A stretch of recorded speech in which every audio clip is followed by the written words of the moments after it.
aprender um princípio hoje. O porquê que tem gente que não muda? Ou porquê que tem cristãos que oram, mas os seus comportamentos não são alterados? Marcelão, puder vir aqui. Ou porquê que existem cristãos que vão à igreja, mas parece que continuam com as mesmas práticas? Você já parou para pensar sobre isso? Eu já parei, ainda mais como pastor. Ou porque existem cristãos que não conseguem perdoar? Ou porque muitas pessoas não conseguem se libertar de pecados ocultos? Por quê? Será que é falta de oração? Será que é porque eles não oram? Oram. Eu morei 4 anos em países árabes, e eu convivi com os muçulmanos, e eu cheguei a uma conclusão: não é falta de oração. Eu já estive em mesas, fechando contratos, e de repente o rapaz do outro lado, quando tocou a sirene, Allahu Akbar, ele parou e falou assim: espera aí, pastor, que eu vou para a oração. Ele foi, fez a oração dele. Quando ele voltou, ele acendeu um cigarro e começou a conversar como se nada tivesse acontecido. Eu fiquei coçando a cabeça. Muitos desses que caminharam comigo mantinham relacionamentos com 3, 4 mulheres, mas oravam. E depois da oração pegavam o celular e mandavam uma mensagem. O que acontece? Será que a oração é ineficaz? E eu parei a pensar sobre isso. Eu iria ministrar aqui sobre o poder de não parar. Eu falei na quinta-feira, eu vou falar sobre não para, vá em frente, não desista e etc. E quando eu comecei a preparar esse sermão, Deus me disse: não é nada disso que eu quero tratar com a minha igreja. E eu fui obediente à voz do Espírito Santo, e eu sei muito bem o que Deus vai fazer aqui nesse momento. O porquê que tem gente que não consegue mudar? Você já percebeu que tem cristãos dentro da igreja que ainda fala palavrão depois de 10 anos dentro da igreja? Ainda tem cristãos que têm pensamentos impuros, e um pensamento impuro pode conduzir uma pessoa ao inferno. Jesus disse que aquele que cobiçar no seu coração já cometeu adultério. Será que a falta de oração? Não, com certeza não. Talvez seja a oração errada. E hoje você vai aprender um conceito de oração que talvez você nunca aprendeu em toda a sua vida. Lucas capítulo 18, versículo 1. Contou-lhes também uma parábola sobre o dever de orar sempre e nunca desfalecer, dizendo: havia numa cidade um certo juiz, que nem a Deus temia, nem respeitava o homem. Havia também na mesma cidade uma certa viúva, que ia ter com ele, dizendo: faz-me justiça contra o meu adversário. E por algum tempo não quis atendê-la, mas depois disse consigo: ainda que não temo a Deus, nem respeito os homens, todavia como esta viúva me molesta, hei de fazer-lhe justiça para que enfim não volte e me importune muito. E disse o Senhor: ouvi o que diz o injusto juiz?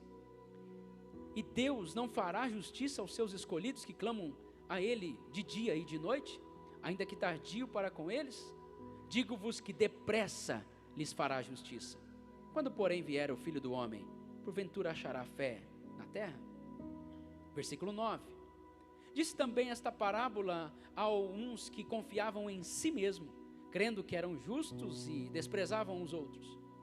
2 homens subiam ao templo para orar, um fariseu e o outro publicano. O fariseu estava de pé e orava consigo desta maneira: ó Deus, graças te dou porque não sou como os demais homens, roubadores, injustos e adúlteros, nem ainda como este publicano. Jejuo 2 vezes por semana, dou o dízimo de tudo que possuo. O publicano, porém, estando em pé de longe, nem ainda queria levantar os olhos aos céus, mas batia no peito dizendo: ó Deus, tenha misericórdia de mim, pecador. Digo-vos que este desceu justificado para a sua casa e não aquele. Porque qualquer que a si mesmo se exalta será humilhado, e qualquer que a si mesmo se humilha será exaltado. Preste atenção aqui. Jesus está falando num contexto de oração. Só que no primeiro contexto, nessa parábola desta mulher, a Bíblia diz que havia uma mulher que todos os dias ia julga minha causa, julga minha causa, julga minha causa. E havia um juiz que não temia a Deus e nem aos homens. Então ele diz assim: o dever de orar sempre, não desfalecer. Nós não podemos negligenciar o poder da oração e a eficácia da oração. Coloca para mim, por favor. Olha só, os efeitos da oração são incontáveis.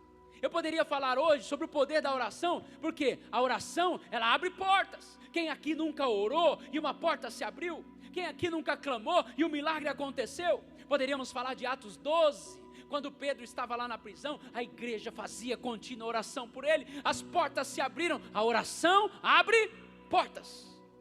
Poderíamos falar sobre a cura que é promovida através da oração. Quantas pessoas aqui têm testemunhos? Eu também tenho.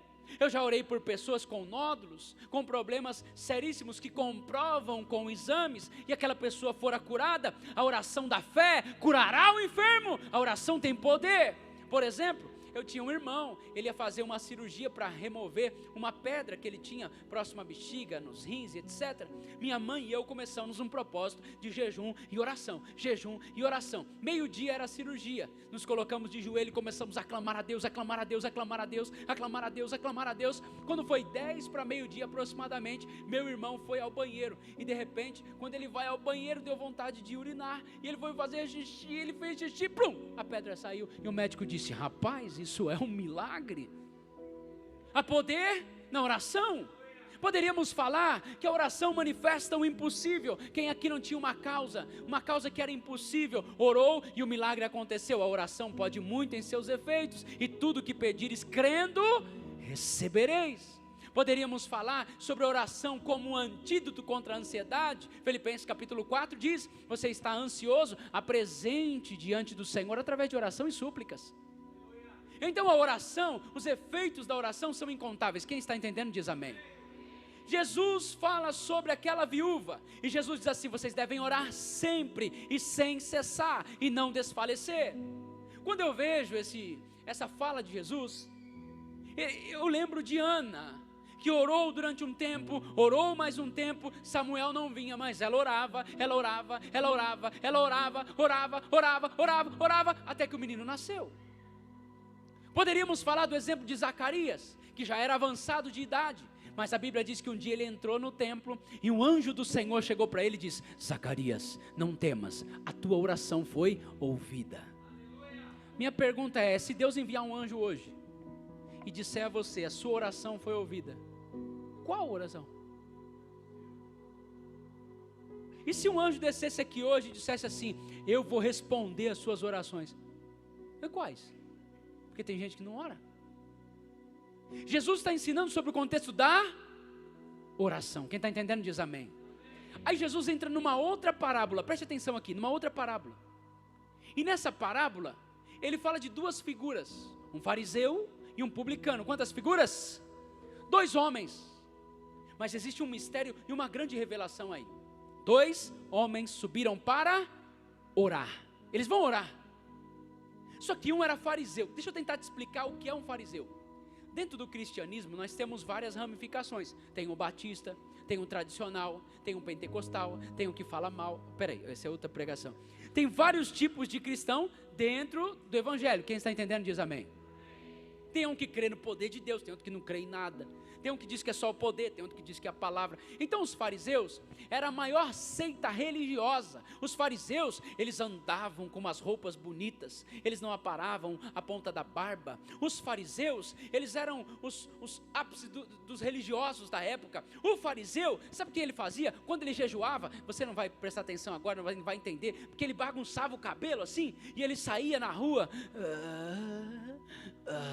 soltando bafo, porque ele queria que todos soubessem que ele estava jejuando. Quando eu morei em países árabes, e era período de Ramadã, que é o período do jejum dos muçulmanos, eu tinha um amigo muito legal, chamava Mechal. E quando estava no período do Ramadã, ele chegava perto de mim, ele fazia assim, ó, Habibi,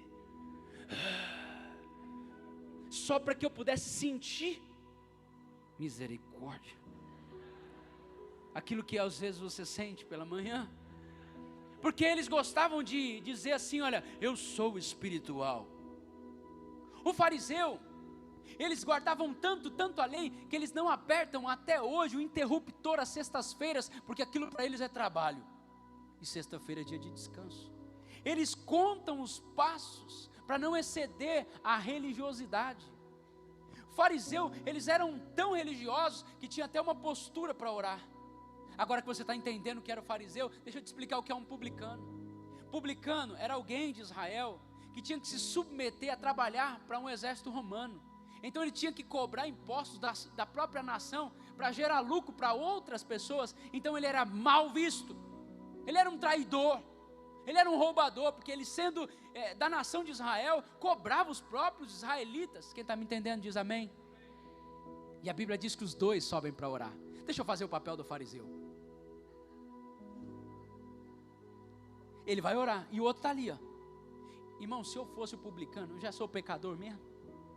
Ele começa: Senhor, graças te dou, porque não sou como esses demais publicanos, pecadores. Irmão, imagina se você está orando na igreja, alguém do seu lado começa a dizer, ele diz assim: injustos, eu jejuo 2 vezes por semana, dou o dízimo de tudo que tem. Olha a oração dele, irmãos, a oração dele é perfeita, perfeita. Mas a Bíblia diz que ele orava de si para si mesmo. E aí que está o problema. O porquê que tem gente que ora mas não muda? Porque ora de si para si mesmo. É esse tipo de oração que talvez você está fazendo até hoje. É uma oração que você pensa que você manda em Deus. Deus! Eu fui orar no monte uma vez, eu subia muito monte. E quando eu chegava lá, eu vi um monte de fariseu. Não só que só tem fariseu lá. Mas lá eles se reúnem com mais frequência. E quando chega lá, eles diziam assim: Deus, meu Deus, meu Deus, vai lá, Senhor, vai lá, Senhor, abre a porta, Senhor, dá vitória, Senhor, entra com providência, Senhor. E no final eles ainda falam assim, ó, terra. E sai do monte assim, aleluia. Esse tipo de oração é de si para... E tem gente que vai entrar na presença de Deus e pensa que Deus é alguém que está atrás de um balcão. Senhor, eu quero isso, eu quero aquilo, vai por ali, vai por lá. Eu acho que Deus fica olhando do céu dizendo: por onde eu vou mesmo? Com quem eu falo? Onde eu vou? Quem eu curo? Quem eu liberto? A sua oração não muda Deus. Deus é imutável. Aprenda algo: a oração não tem o poder de mudar Deus. A oração tem o poder de mudar você mesmo. Esse é o propósito da oração. Esse aqui orava, sim ou não? Sim ou não? Então peraí, não basta orar, é preciso orar da maneira certa. Eu não sou muito a favor desse negócio de fariseu na igreja, não. Eles existem. Eles pensam que são melhores do que os outros. Eles pensam que pelo glória a Deus, eles são mais espirituais do que o outro que está do lado. E a Bíblia diz, olha para cá para você entender. Havia um publicano, e a Bíblia diz que ele nem sequer ousava levantar a cabeça. E ele batia no peito dizendo: Senhor, se propício a mim, tenha misericórdia de mim, porque eu sou um pecador. Diga comigo: oração é um lugar de rendição. Oração não é um lugar onde você dá ordens. Tem gente que tem uma lista e parece que está informando o que Deus precisa fazer. Senhor, essa semana eu tenho essa conta. Senhor, entra na casa do fulano. Não é isso, não é isso, não é isso. Oração é um lugar de rendição. Diga: oração é um lugar de rendição. É um lugar onde Deus trata o seu coração. Sabe o que eu tenho aprendido? Que é nesse lugar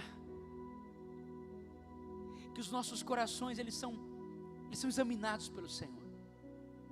Em Jeremias diz: eu sou o Senhor que sondo, que esquadrinho os corações. Mas tem gente que não dá nem tempo do Senhor esquadrinhar o coração.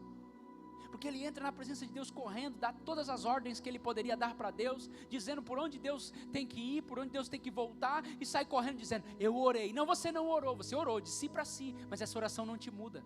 Essa oração na verdade não muda nada. Essa oração apenas te mantém numa religiosidade.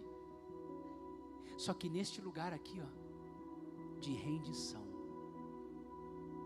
é só quando você se desarma. Talvez existem pessoas aqui que nunca entraram nesse lugar. Talvez existam pessoas aqui que nunca fizeram uma oração de rendição. Eu vou impartir meu coração hoje. Eu não quero nem saber o que você pensa. Deus me deu esse projeto do livro. Foi um projeto. E eu comecei a orar por esse projeto. Falei, Senhor, nós vamos alcançar muita gente. Em nome de Jesus, vai dar certo. E quando eu comecei a orar, o Senhor falou comigo, meu filho, o que há por detrás dessa motivação? Será que existe pureza mesmo? Ou será que existe uma motivação errada de status, de poder, de ganância, de seguidores? O que há por detrás das motivações dos nossos corações? E eu me lembro que eu comecei a chorar. Eu disse, Deus, talvez isso tudo que eu esteja vivendo esteja muito bem disfarçado, porque nós sabemos disfarçar. Eu quero listar para você algumas coisas que estão camufladas por detrás de uma falsa religiosidade farisaica, que às vezes nós escondemos muito bem. Só que Deus te trouxe aqui para te ensinar que oração é um lugar de rendição. Quantas pessoas estão trabalhando demais? Hora extra para cá, hora extra para lá, faz um plantão aqui, faz um plantão lá. Isso não é errado, mas o que há por trás dessa ganância? O que é a palavra ganância? Consegue colocar para mim? A ânsia por ganhos exorbitantes, avidez, cobiça, cupidez, desejo exacerbado de ter ou de receber mais do que os outros. Será que por trás desse trabalho todo não tem um desejo de ganhar mais do que os demais e aparecer mais? Só que isso, irmãos, é só quando você se rende. Eu não sei se você está entendendo o que Deus está querendo te dizer. Todos nós precisamos estar nesse lugar de rendição. O que há por detrás das motivações do seu coração? Só que onde é que Deus trata os nossos corações? Não é quando você entra na presença de Deus correndo. Aliás, nós temos passado pouco tempo na presença de Deus. Nós temos passado o tempo tão pouco que de fato não somos tratados. Só que continuamos na igreja, continuamos aqui, levantamos as mãos, entregamos uma oferta, até trabalhamos para Deus, mesmo que seja sem Deus, mas o nosso coração não é tratado. Você tem coragem hoje de rasgar a sua alma diante do Senhor? Você tem coragem de dizer, está aqui, Senhor, esse sou eu. Oração é um lugar de rendição, onde você rasga a sua alma, onde você diz, Deus, eu sou um pecador. Eu fico me perguntando por que tem gente que não muda, porque não sabe que rendição é um lugar de transformação. Essa é uma geração de olhos secos, é uma geração que não chora mais na presença de Deus, é uma geração que aprendeu a entrar na presença de Deus cheio de maquiagens. Tem gente aqui que nunca se rendeu aos pés de Jesus para reconhecer um erro. É sempre os outros que estão errados, é sempre a igreja que está errada, é sempre a família que está errada, é sempre o patrão que está errado, é sempre outra pessoa que está errada. Mas quando eu entro neste lugar, eu me lembro de Isaías, Isaías era um profeta que ele dizia para todo mundo: ai de ti, ai dos bêbados, ai daqueles que demoram a beber vinho, ai das prostitutas, ai disso, ai daquilo. Mas quando ele entra na presença de Deus, ele diz: ai de mim, porque eu estou perecendo, eu sou um homem de lábios impuros, eu habito no meio de um povo de impuros lábios, mas os meus olhos viram o Senhor. Olha aqui, deixa eu te fazer uma pergunta. Isaías tinha uma impureza nos lábios, onde é a sua? Se você não consegue enxergar, seja bem-vindo ao time dos fariseus, porque tem gente na igreja que quando eu falo isso, não, eu faço bem para todo mundo, eu sou uma pessoa boa, eu ajudo toda a gente, eu não faço mal para ninguém. É, exatamente, geração de fariseus. O que será que tem no nosso coração? Todos nós temos impurezas. A segunda coisa que eu quero tratar com você é o pensamento. Você saber que um pensamento impuro pode te deixar fora da eternidade com o Senhor. Tem gente aqui que não faz, porque não tem coragem, mas pensa. Tem gente que não faz, porque não tem coragem, tem medo das consequências, mas pensa. Entra na presença de Deus. Você é muito bom? E se eu pegar todos os seus pensamentos desse mês e projetar no telão, seu cônjuge pode ver? Os seus filhos podem assistir? Tem gente que não faz, mas tem pensamentos impuros. Só que nós não deixamos Deus tratar o nosso pensamento. Ah, eu não fiz. Irmãos, um pensamento pode desagradar a Deus. É uma geração que não deixa o Senhor tratar.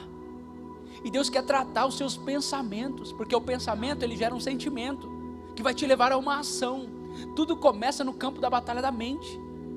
E se você não proteger os seus pensamentos, daqui a pouco você está em um outro movimento. Outra coisa que nós temos que vigiar são os nossos olhos. Eu me lembro quando eu subi o monte, 18 anos,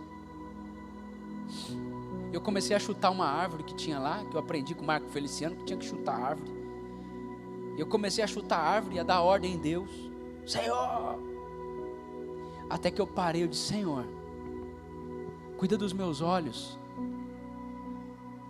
Jó dizia assim: os olhos são tão perigosos, que Jó orava assim: Senhor, guarda os meus olhos, para que eu não fixe os meus olhos em nenhuma virgem. Você sabe o que eu estou dizendo. O que são os olhos? Quando os olhos são bons, todo o corpo se enche de luz. Mas quando os olhos são maus, o corpo se enche de escuridão, de trevas. O que é que você tem visto aí? Nas redes sociais? Ah, pastor, eu não fiz, eu só vejo. Eu estava indo a, não sei, a cidade de Jaraguá do Sul, Brusque. Eu passei por uma cidade aqui de Santa Catarina, que faz lingerie, a capital da lingerie, Ilhota, né? As mulheres sabem mais, não sei porque que o pastor Fábio respondeu isso. Ah, tá. Ah, porque a mulher é que trabalha com essa coisa. Obrigado, pastor, pela informação muito preciosa. E eu estava passando assim, e eu não estava dirigindo, estava preparando ali o esboço da pregação, e de repente eu levantei os olhos, só que são muitos outdoors. E de repente, quando eu levantei os olhos, eu olhei, um olhar natural, primeiro olhar. Quando eu olhei, tinha uma mulher de calcinha e sutiã no outdoor.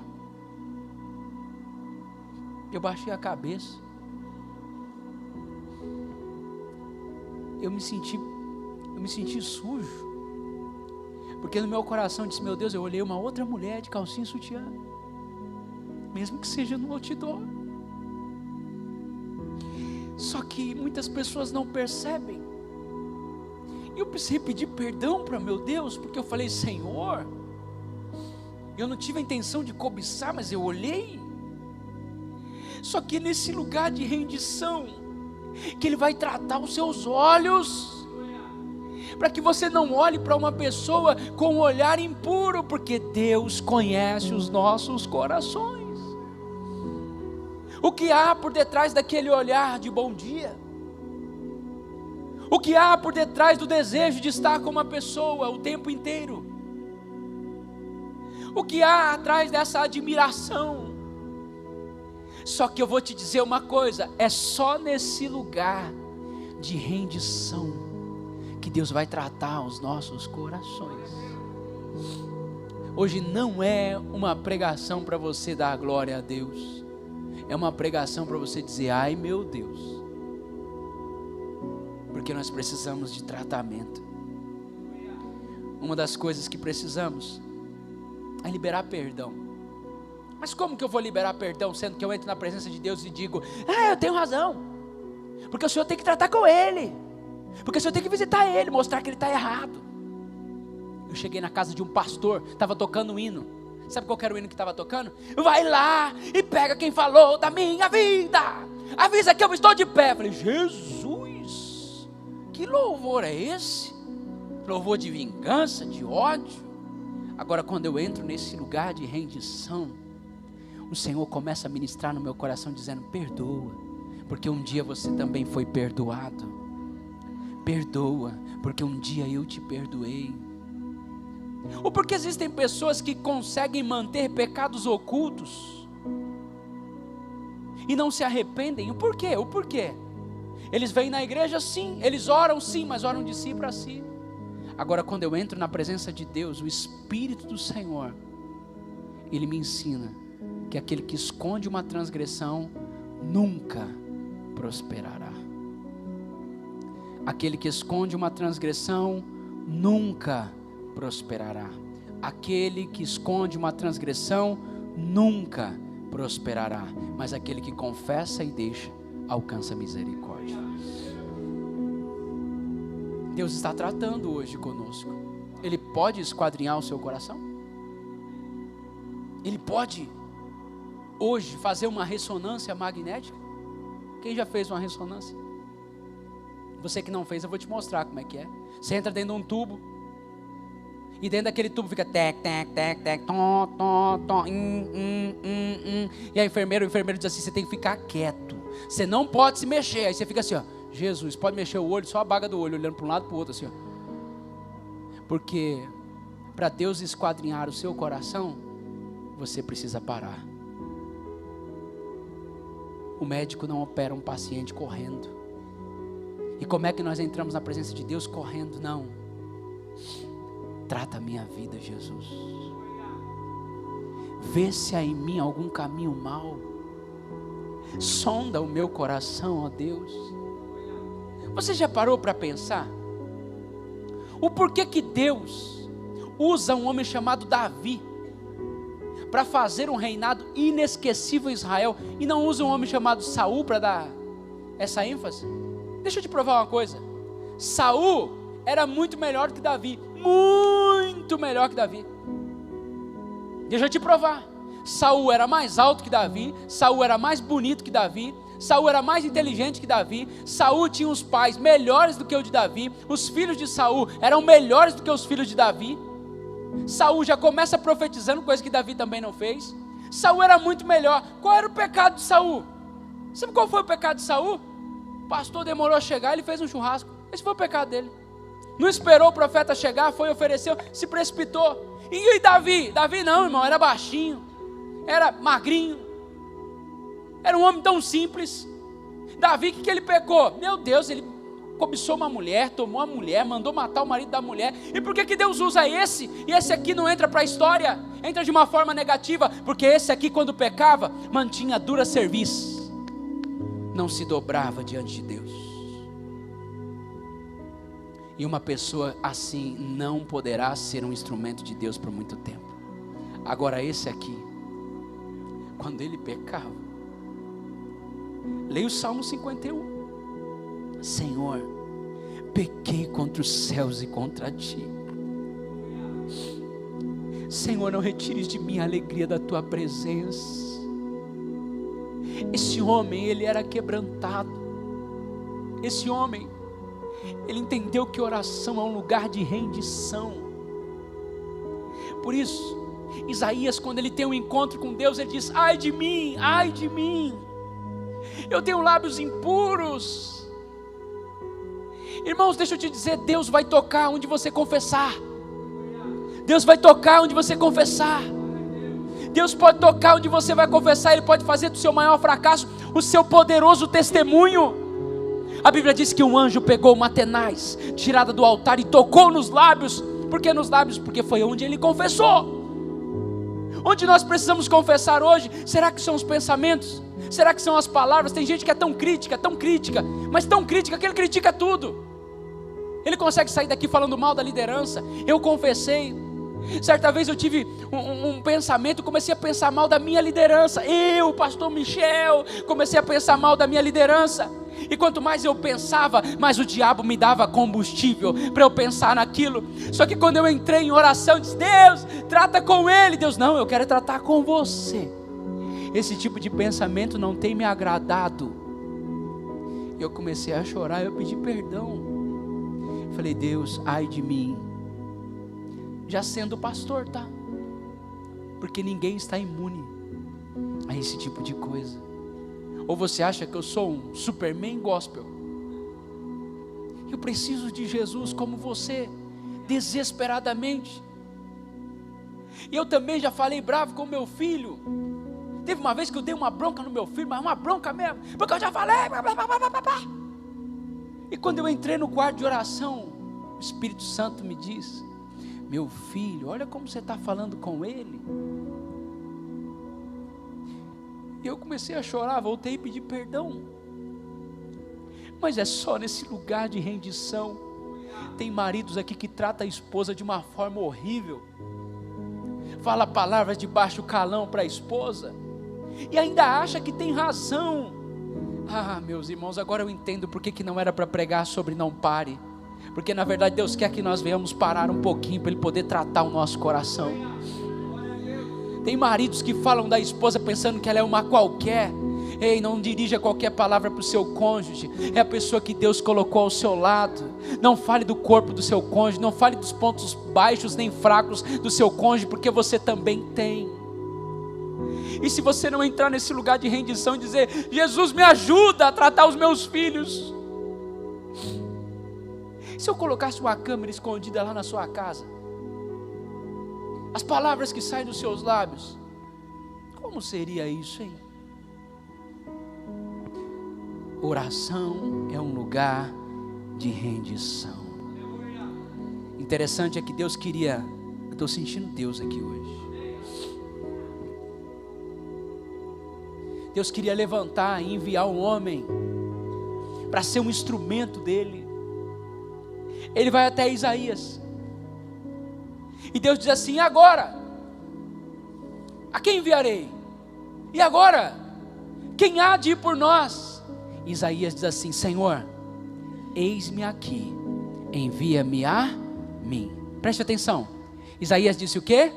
Eis-me aqui, envia-me a mim. Olha só a ordem. Eis-me aqui, envia-me a mim. Antes de ser enviado, ele precisava de ser tratado. Antes de Deus te enviar, você precisa dizer: Senhor, eis-me aqui. Sabe o que Deus quer fazer conosco? Deus hoje trouxe você aqui porque Ele quer esquadrinhar o seu coração. Nós precisamos entender que oração é um lugar de rendição. E talvez você não consiga mudar alguns comportamentos.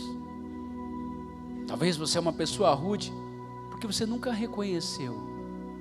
Talvez você é uma pessoa fechada. E não me venha dizer que isso é temperamento. Porque quando o Espírito de Deus vem sobre alguém, meu irmão, não venha me dizer que você é assim porque você tem sangue italiano, porque o sangue de Jesus é muito mais poderoso do que sangue italiano. Não venha me dizer porque você é assim, porque você foi criado sem pai, porque você não está sem pai faz muito tempo que Ele te adotou. Simplesmente é porque nós não nos rendemos e reconhecemos. Tem casais aqui que um é tão frio, é extremamente frio. não consegue abraçar porque meu pai foi assim, eu não tive essa criação. Meu filho, esquece.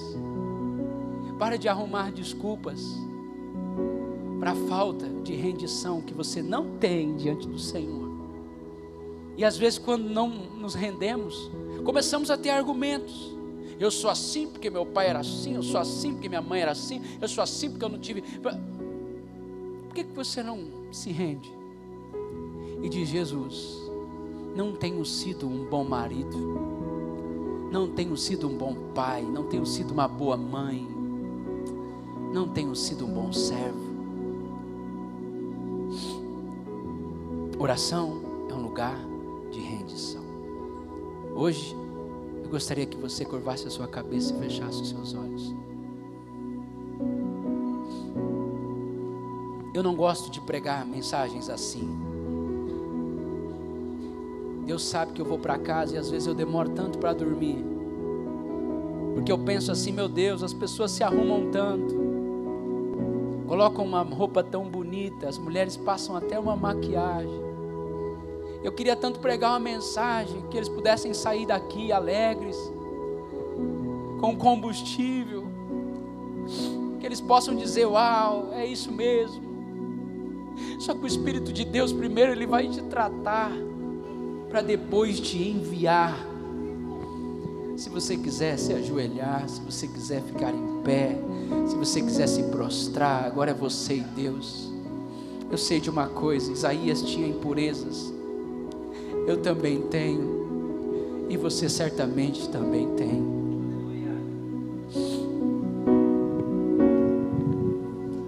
A impureza de Isaías era nos lábios, e a sua onde é? Será que no pensamento? Será que também é nos lábios? Será que é nos ouvidos? Será que nos dedos? Nas mãos?